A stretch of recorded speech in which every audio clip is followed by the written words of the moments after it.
అందరికీ నమస్తే. ఇంకో కొన్ని ముచ్చట్లు ఇంటందుకు జరంత ఈకారంగా ఉంటాయి కానీ యథార్థం.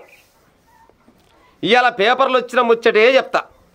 ప్రతి ఒక్క మగపిల్లగానికి ఉపయోగపడే ముచ్చటకి ఇది. ప్రతి ఒక్క మగపిల్లగానికి ఉపయోగపడుతుంది, అందరికి ఉపయోగపడుతుంది, తల్లిదండ్రులతో సహా అందరికి ఉపయోగపడుతుంది. ఇదే ప్రయత్నం చేయాలి. జరంతకి ఈ ముచ్చటిని తెలుగులో చెప్పే ప్రయత్నం చేస్తా. అంటే నేను మరాఠీలో చెప్పలే, ఒడియాలో చెప్పలే, కానీ జర్రంత అందరికి అర్థమయ్యే భాషలో చెప్పే ప్రయత్నం చేస్తా. ఇనే ప్రయత్నం అయితే చేయాలి. ఎక్కడైనా పాడైపోయిన గట్టి మోటు మాటలు వస్తే వచ్చినా రావచ్చు, ఏమనుకోకరి. ఏమిచ్చుడు పేపర్లు అంటే, అయ్యో మొగోడు, మొగోళ్ళ కంటే గోడు పెట్టుకునే కాలం రానే వచ్చిందంట. మగ పుట్టుకనే పుట్టినా నేను అసలుకు మగ పుట్టుకనే పుట్టినా అని డౌట్ వస్తుందంట ప్రతి ఒక్కరికి దగ్గర ఈ కాలాన.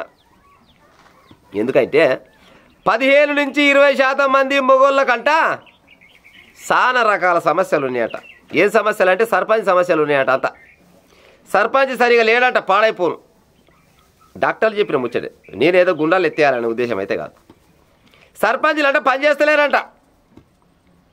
15 నుంచి 20% వరకు ఈ కేసులు బాగా పెరుగుతున్నాయి. ఇంకేమిచ్చిందంటే మారుతున్న జీవన శైలిలో లోపిస్తున్న లైంగిక పటుత్వం.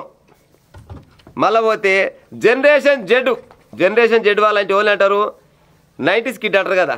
90, 91, 92, 93, 94, 95, 96, 97 ఇట్లా పుట్టినోళ్ళు ఉంటారు కదా. ఆ నుంచి మొదలుకు వింటే 2012 వరకు పుట్టినోళ్ళ దాంట్లో ఈ సమస్యలు ఎక్కువ వస్తున్నాయట. పాడైపోను. ఇక మరి ఒళ్ళు పుట్టిన చెక్ చేసుకోరు. మరి అంతా డాక్టర్లు ఏమంటారు అంటే, మీరు ముందుగా మేల్కొని, ఎవరైతే గట్టిని సర్పంచ్ సపోర్ట్ చేయనోడు ఉంటాడో జర మేల్కొని దవాఖానకు వస్తే జర ఈడంగా ఆడంగా ఏమైనా కట్లు కట్టి మంచిగా పనిచేసే ఉపాయం చెప్తాం. కానీ మీరు మొత్తం జబ్బలు జారిచ్చినాక మా దగ్గరికి వస్తే మాత్రం మేము ఎంత బయట జాకీ లేపినా లేచకాలం లేదు మీ ఆరోగ్యం అని డాక్టర్లు చెప్పే ముచ్చట. చూడురే, ఒక అదేంది పూరి జగన్నాథ్ సినిమాలు అనుకుంటా ఓ పాట రాసిరు. ఏం రాసిరు? ఓ పల్లాస్టకారున్నా 7 కోట్ల మేడున్నా ఒంట్లో మాత్రం ఓపిక ఉండాలోయ్ అని చెప్పారు. నీ దగ్గర ఓపల్లాస్ట కారు ఉంటే ఏంది, 7 కోట్ల మేడు ఉంటే ఏంది, బంగులు ఉంటే ఏంది, ఒంట్లో ఓపిక లేనప్పుడు అని చెప్పిండు ఆ పాటల. అంతే కదా. నువ్వు ఎంత దిట్టసంగా ఉన్నా, 6 ప్యాక్ ఉన్నా, నీకు వెనక ఎకరాల భూమి ఉన్నా, అది మంచిగా అక్కినేని నాగార్జున లేక అందంగా ఉన్నా లేదు. ఇక నాగార్జున అంటే ముసలోడు పాడైపోయిన గాయం వచ్చింది. కానీ ఈ కాలంలో ఉన్న ప్రభాసు లేకపోతే ఇంక బుడబుడ పొరగాలు చాలా మంది ఎంత అందంగా ఉన్నా కానీ ఒంట్లో మాత్రం ఓపిక ఉండాలి, సర్పంచ్ గట్టిగా ఉండాలి. గదే ముచ్చట పేపర్కి ఇచ్చిరియాల. గిట్టరంట సహన మందికి పాడైపోవడం ఉత్త పుణ్యానికి ఆగమైపోతుందట. పెళ్ళిళ్ళు చేసుకుంటారు బాగానే, ఆయన అయినా ఫోన్లలో చూసుకోనో లవ్ చేసుకోనో లేకపోతే ఇన్స్టాల్లో ఏదో రకంగా అయ్యమ్మ గురించినో పెళ్ళిళ్ళు చేసుకుంటారట. పెళ్ళిళ్ళు చేసుకున్నాక ఇక 7-6 నెలలు బాగానే ఎంజాయ్ చేస్తున్నారట.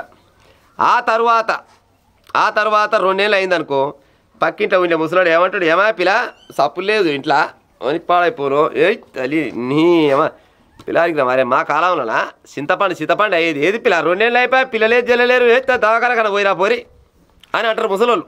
ఇంటింటికి అడిగే ముచ్చట గట్టినే ఉంటుంది. అవునా కాదా? పాడైపోను గిట్టా నేను ముసలోడు అనుకొని 7 పిల్ల ముఖం మారుతాడు, మగ ముఖం మారుతాడు. ఇక 2 నెలల తర్వాత 2 నెలలున్నారు 3 ఏళ్ళు అయింది అనుకో.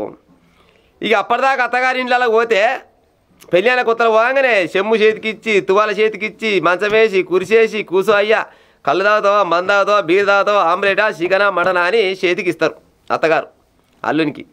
3 ఏళ్ళ తర్వాత పోయి పిల్లలు లేకుండా పోయినామనుకో, అబ్బా వచ్చిండే పిల్లగాడు ఏం లేదు ఎక్కలేదు ఉత్తాయని ఉప్పుట్టు వచ్చి ఇద్దరు పిల్లమ్మగాడు అని అనుకుంటారు. ఇలువ పడిపోతుంది. ఇక కోడల్ని కూడా ఇప్పుడు ఆ పిల్లగాడు పోయి అత్తగారింటి కాడ కాదు, వీళ్ళు అత్తగారింటికి ఉండాలి కదా. ఇక ఈ అత్త దాని మీద పెట్టి దీని మీద పెట్టి ఇక తిరుగుతూనే ఉంటుంది. పాడైపోను గొడ్డు బైరం తెచ్చుకుంటే మేము ఇంట్లోకి పాడుగాను దాన్ని నా తమ్మిడి బిడ్డని చేసుకుని అయిపో 7 కేళ్ళు పట్టుకొచ్చే మా వాడు వద్దంటే చేసుకొచ్చుకునే. ఇంకా పిల్లలు అయితే 3 ఏళ్ళ నా కొడుకు చూస్తేనే మంచిగా దిట్ట సంఘం ఉన్నాడు. తన పోరు కూడా బాగానే పడకే ఉంది. పిల్లలు లేరు ఏమి లేరు. అమ్మాయి ఏం చుట్టుకొని తెచ్చినా చూసిన వాళ్ళు ఆలమండవా అనుకొని పెళ్లి చూపులు చూపించిన వాళ్ళు కూడా చీటకాలం వస్తుంది. జనరల్గా జరిగే ముచ్చట్లే చెప్తున్నాను నేనైతే. అవునా కాదా చెప్పు. వీళ్ళ పెళ్లి చూపులు చూపించిన తప్పు కాదు, వాళ్ళత్త తప్పు కాదు, వీళ్ళత్త తప్పు కాదు. ఈ పిల్లగాని అంటే బలం లేక చూస్తేందుకు మాత్రం దిట్ట సంఘానే ఉంటాడు. కానీ పాడైపోరు తాలిత్తనాలు ఉంటాయి. నిజంగా చెప్పాలంటే మరి గోపనికి చెప్పాలంటే తాలిత్తనాలు ఆయవాని తనాలు అయితే ఆడంగీడంగా పోయేస్తారు కల నెల 2 నెలలు 3 నెలలు 5 నెలలు 6 నెలల లోపల పిల్లగాడ కడుపులో పడతారు అనుకుంటూ పోతారు. కానీ ఈ కాలంలోనంట మొత్తం తాలితనాలేనంట. ఎందుకంటే మనం తినే తిండి తాగే తాగుడు గాలి పీలుస్తున్నాం కదా, అన్ని రకాలుగా కాలుష్యాలు అయిపోయినాయి. మరి గిన్నె గిసం వంటి తిండి గిసం తాగుడు తాగినాక పిల్లలు కావాలంటే యాడికెళ్ళి అవుతారు చెప్పురిగా. అందుకోసం డాక్టర్లు ఏం చెప్తారంటే, మీకు ఎవరైనా గట్టినే పెళ్ళి అయిన వాళ్ళు ఉంటే పిల్లలు కాకుంటే జర దబ్బునొచ్చే ఉపాయం చేయరు. పిల్లగాడు చూస్తే ముద్దుగానే ఉంటారు. ఇంకా జర్రంత మోటుగా చెప్పాలంటే ఇద్దరు అర్రలు పోయినాక కూడా మంచిగానే సంతోషపడతారు. ఆడ వెనక పోయేది ఏమి లేదు. కొంతమంది సంతోషపడరు, కానీ ఆడ కూడా సంతోషంగా ఉండి ఎంజాయ్ చేసినా కూడా గర్భం దాల్చేందుకు మాత్రం సర్పంచ్ సపోర్ట్ చేస్తలేడంట. ఎందుకంటే వాళ్ళ లోపం తినే తిండో తాగే తాగుడో లేకపోతే పీల్చే గాలో ఎన్నో రకాలుగా ఉన్నాయి కాబట్టి రకాలుగా గర్భం దాల్చేందుకు ఇల్లేదంట. అందుకోసమనే గసంటో లోలన ఉంటే మీరు తినే తిండిని మార్చుకుని ఉపాయం చేయరి, తాగే నీళ్ళని మార్చుకుని ఉపాయం చేయరి, ఆ మందు మాక కూల్ డ్రింక్ బీల్ డ్రింకు ఇటువంటివి పీల్చే గాలి కూడా జర స్వచ్ఛమైన గాలికాయ తిరిగే ఉపాయం చేయరి. గట్ట చేస్తే మీకు దబ్బున కాన్పు అయ్యే ఉపాయం అయితే ఉంటుంది. లేకపోతే అయ్యో మొగోడా అని నెత్తల గుడ్డ పెట్టుకొని ఇక కూర్చోవాలి. ఇక వస్తుంటే పోతుంటే ముసలోళ్ళు చూస్తూ ఉంటారు, నవ్వుతూ ఉంటారు. ఏమాయనమ్మా తల్లి పొరగానికి పెళ్ళాయి 2 ఏళ్ళ 3 ఏళ్ళ ఇంకా సప్పులేదు సరిలేదు, మా కాలంలో గిట్టున్నావే తల్లి చింతపండు అయ్యేది తెలందాక అంటోళ్ళు చాలా మంది ఉంటారు. ఇక ఆ ముసలోనికి సమాధానం చెప్పలేక ఇట్లా పిల్లలు కనలేక ఇటు చేసి అటు చేసి కూడుక బట్టి రోజుకింత లోపలికే అవుతాడు. ఇక గట్టిన వాళ్ళ శరంగాలో ఉంటే అటు ఇటు ఓళ్ళని చూసి ప్యాన్ చూసుకుంటాడు, ఊరేసుకొని పోయింది మంగళం అవుతాడు. ఏమంటే ఇంకేమంటాం, ఇక ఏదో పానం బాగాలేకనో లేకపోతే పానం విసికిందో అని అంటారు. అంతేగాని గసోంటి పని కాక ముందుకే అమ్మాయి అయినా అబ్బాయి అయినా జర్ర మేల్కొని డాక్టర్ని చూపించుకునే ఉపాయం అంటే చెయ్యి. ఇక వాళ్ళు ఏదో రకంగా సూదో మందో ఇస్తారు, అదోలాక అదో ప్రకారంగా పిల్లలు అయ్యే అవకాశం ఉంటుంది.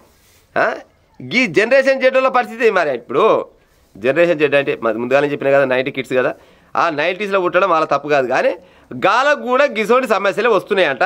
అందుకోసమనే ఎవరైనా ఉంటే ఒంట్లో బాగాలేనోళ్ళు, సర్పంచ్ సరిగా లేనోళ్ళు, ఇంకేమన్నా గట్టిన లోపం ఉన్నోళ్ళు, తాలితనాలు ఉన్నోళ్ళు డాక్టర్ల కాడికి పోయి వాళ్ళ సూచన సలహా మేరకు మీరు కాపురాలు చేస్తే పిల్లలు అవుతారంట. లేకపోతే సప్పట్లో తాళాలో అనుకుంటే తిరగవలసిందే. ఇక ఉంటాం మరి ఎక్కువసేపు చెప్పినా కానీ ఇంకా చాలా ఉంటుంది ముచ్చట, కానీ ఇక అందరికి నచ్చదు, పాడైపోను.